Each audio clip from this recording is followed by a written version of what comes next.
A study on the book of Revelation, chapter 9.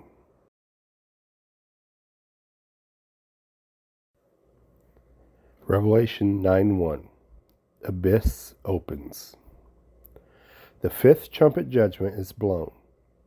There was silence before the first three trumpets, but a loud warning for the next three trumpets.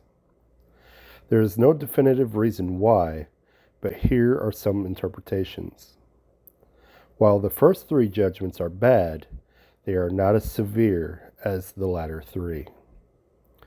While the first three trumpets targeted nature, the latter three will target humanity. So while mankind was impacted by the first three trumpet judgments, they were not targeted by them. The falling star is Lucifer, and he has received the key to the bottomless pit, or abyss. In Isaiah 14:12, it is believed that Lucifer is the fallen star in this verse as well. Before human creation, Lucifer led a rebellion against God, and a third of the angels followed Lucifer. This is found in Isaiah 14:12-15 and Revelation 12:4. Some of these fallen angels are locked up in the abyss. At that time, God permits Lucifer to open the bottomless pit. The literal phrase is shaft of the abyss, indicating an entrance on the surface of the earth to the heart of the earth. There is debate on whether this is a literal or symbolic interpretation. The abyss could symbolically be a source of evil and wickedness. Some interpreters believe that the demons chained in the abyss were responsible for the creation of Nephilim in Genesis 6:4. In other words, the unholy unions of the fallen angels and immoral women. Revelation 9:2. Smoke billows. Lucifer opens the pit, and out of it comes unimaginable heat and billowing smoke. The smoke further darkens the sky. As a reminder, the celestial lights have been darkened by a third already. Symbolically, the smoke could mean obscurity or deception with association to the demonic realm. In Luke chapter 8, verse 31, this is the same pit that the demons did not want to go into after Jesus had cast them out of a man. In Revelation 20, verses 1-3, an angel will come down with the key to the abyss, and a chain and binds for the dragon to imprison him for 1,000 years in the abyss. That dragon is Lucifer. Question: when we die, where do we go? Abyss, bottomless pit, Hades, and hell. Some believe these words are talking about the same place, and others believe they are different. Abyss, or abyssos in Greek, and bottomless pit, or phreer in Greek, are universally agreed upon to be the same place. However, some believe it is different from Hades and hell, which is Gehenna in Greek. Some interpreters break them up like this. Hell is the place of eternal punishment where souls go after the great white throne judgment. The abyss is a place of torment used to hold the fallen angels and lost souls until the great white throne judgment, a temporary prison and isolation from God. Hades is the Greek equivalent of the Hebrew word Sheol, which is a place of the dead or place of departed souls. In Hades, there is no distinction between the wicked and the righteous. Hades is different from the Catholic view of purgatory. Purgatory is believed to be a place of temporal punishment for Christians to earn their way to heaven. The view of purgatory has no biblical support. Additionally, some interpreters believe that there are two other places after death: paradise and heaven. Paradise is the temporary holding place for believers until the great white throne judgment. Heaven is the permanent place for believers after the great white throne judgment. Luke 23, verse 43 says, "And Jesus said to him, 'Truly I tell you, today you will be with me in paradise.'" The common belief is that Jesus was talking about heaven, so paradise and heaven may be interchangeable. Regardless, the righteous will dwell with God in a place of peace and joy. Revelation 9:3. Locusts unleashed. Creatures resembling insects appear out of the abyss. Some interpreters believe these are military machines. In Exodus 10:12-20, the 8th plague was a giant swarm of locusts unleashed on Egypt. Egypt was darkened and they ate of the vegetation. Symbolically, these locusts could be false teachings or spiritual torment. The Bible does not say if these locusts are visible to the world. If they are fallen angels, then they may be invisible to the world. And John was able to see them because God gives him the vision to do so. Revelation 9:4. Torment allowed. In the book The Apocalypse, Assize wrote, "The pain from the sting of a scorpion, though not generally fatal, is perhaps the most intense that any animal can inflict upon the human body. The insect itself is the most malignant that lives, and its poison is like itself." These locusts were told not to target vegetation like the ones in Egypt did, but instead they target unbelievers, those without the seal of God. The seal of God could symbolize God's protection and favor. This challenges the interpretation of war machines. Revelation 9:5. 5-month sting. The sting of a scorpion does not kill, but the pain and the effects of the sting last for several days.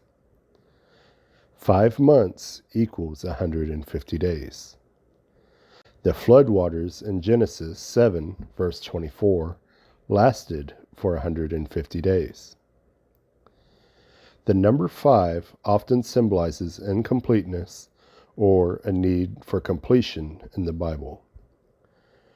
2 examples include the 5 foolish virgins in Matthew 25 and 5 loaves and 2 fish in Matthew 14. Symbolically, this could be false teachings, spiritual warfare, or judgment on the ungodly. Revelation 9:6. Death's desire.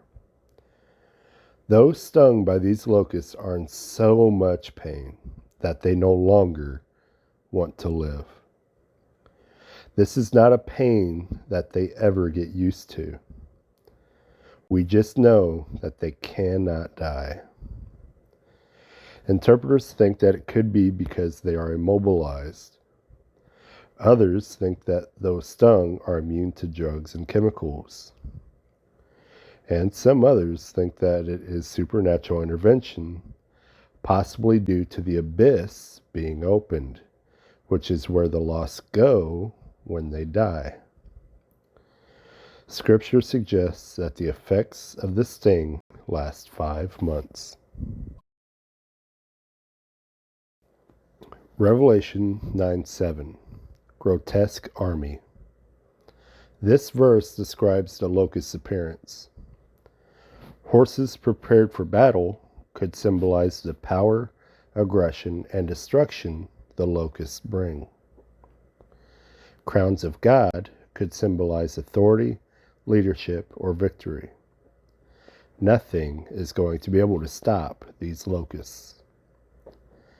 Face, like human faces, could symbolize their intelligence and cunning behind torture they aim to inflict. While the torment they will inflict will be literal, some believe that the locusts themselves may possibly be symbolic. They may be demons inflicting torment. In Joel chapters 1 through 2, there are invaders described as locusts. In Ezekiel 38, verses 1 through 16, and Daniel 11, verses 40 through 45, tells of a northern army invasion. Many believe the locust demons will control this northern army and invade Israel. Revelation 9:8. Beauty and bite. Hair like a woman's hair could symbolize sensuality or idolatry, maybe even the sins of humanity. Lion's teeth could symbolize ferociousness and destructive power. In Joel 1, verse 6, it says, "For a nation has invaded my land, powerful and without number. Its teeth are the teeth of a lion, and has the fangs of a lioness." This verse supports the Northern Army invasion theory. Revelation 9:9. Iron might and thundering wings. This verse, some believe, helps support what some interpreters see as locusts being modern or future war machines and are a military invasion. Matching a description in Joel chapter 2, verse 5, which says, "They bound on the tops of the mountains. Their sound is like the sound of chariots, like the sound of fiery flames consuming stubble, like a mighty army deployed for war." This verse could provide additional support for the Northern Army invasion theory. Other interpreters view it as a literal vision or a metaphor. The breastplates could symbolize strength, resilience, and impenetrability. Sounds of wings like chariots possibly symbolizes a sense of fear or impending violence. Revelation 9:10. Stinging torment. The Greek word that translated stings is referred to also as goads or picking irons, which are used in torture. There will be unimaginable torture for 5 months, or their effect could last 5 months. These torments could be a glimpse of what the torments of hell would be like. Revelation 9:11. King of the Abyss. The angel of the abyss, the king of the locust horde, the destroyer angel. His Hebrew name is Abaddon. His Greek name is Apollyon. We can assume there is a ranking structure like God and his angels. Abaddon means destruction, and Apollyon means one who destroys. The king of the abyss is a destroyer. Satan and Abaddon's mission is to destroy humanity. If the abyss is where the lost go until the great white throne judgment is done, this means that Abaddon is the ruler here. So where is Satan? Most likely roaming the earth, as we can see in Job 1, verse 6, and 1 Peter chapter 5, verse 8. Revelation 9:12. One woe past. The 5th trumpet judgment has passed. The 6th and the 7th trumpet judgments are coming. Woe indicates suffering, anguish, and distress. The lost on the earth are not done suffering. There is more coming. In hell, there is no hope and no salvation from suffering. The lost will be suffering the effects of hell-like torture on earth. But while they are still on earth, they still have hope.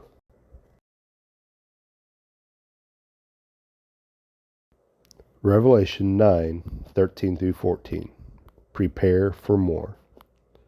The sixth angel blew the sixth trumpet. The start of a new judgment.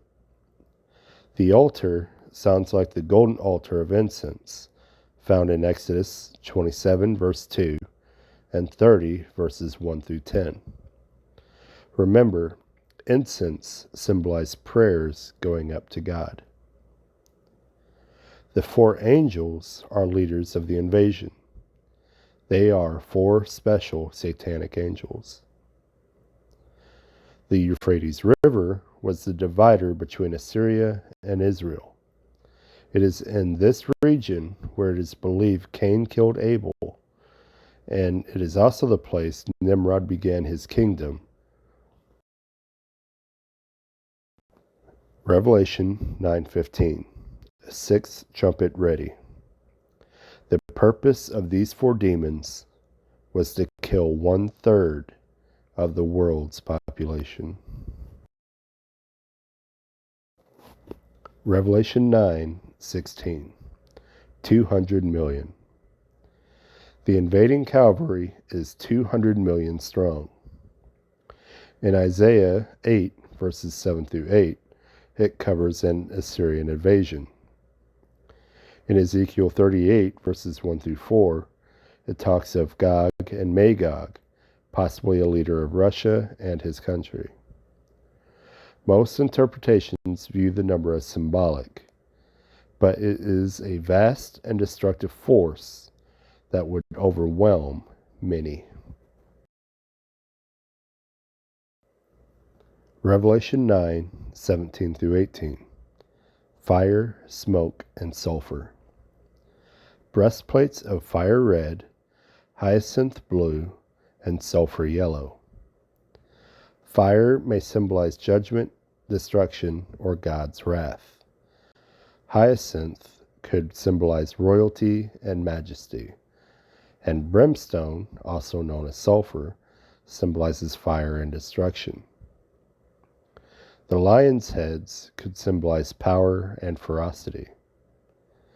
The fire, smoke, and sulfur could symbolize destruction. As a reminder, 1/3 is most likely not a precise measurement and could symbolize a significant amount of destruction, but not complete destruction. Revelation 9:19. Deception entails. Again, literal and symbolic differences. Mouths and tails could symbolize deception and harm, symbolically seen as negative consequences or harm caused by the locusts. Revelation 9:20 through 21. Unrepentant hearts. There will still be people who experience all these judgments, yet they will still continue to think that there is no God and completely refuse Him. They continue in their sinful ways. Unrepentant sorceries could represent drug use and abuse. The Greek word pharmakai, which is where we get the word pharmacy and pharmaceuticals. Many of the lost are possibly drugged out of their minds. They made it through all the destruction and suffering, but they still continue in their ways. The lost will continue in their sexual immorality. God created sex to be in a container between two people, one man, one woman, who are married, who are of age, and who give consent. The world has been destroying this container. The world says there can be more or less people involved. The world says it can be same sex. The world says you do not have to be married. As of now, the world agrees with God on age and consent, but there are organizations in the U.S. today that want to change that. In the tribulation, sexual immorality will be rampant. In Revelation 9, we see a lot of devastation from the trumpet judgments. We see God's wrath poured out on a world that is unrepentant. We see the devil's forces are unleashed on the world. We see torment and suffering in the world by those who do not have God's seal. Even with all of this happening, there will still be those who refuse God. They will continue in their rebellion. There are consequences for sin and rebellion against God. We need the free gift of eternal life to be spared from the judgment that we deserve. We need Jesus. We need to examine our hearts and seek God. We need His forgiveness, and we need to walk in obedience to Him. We need to pray for the lost. Psalm 14 verse 1 says, "The fool hath said in his heart, there is no God." We need to pray that their hearts be softened and that they turn to God. God's justice and righteousness will prevail.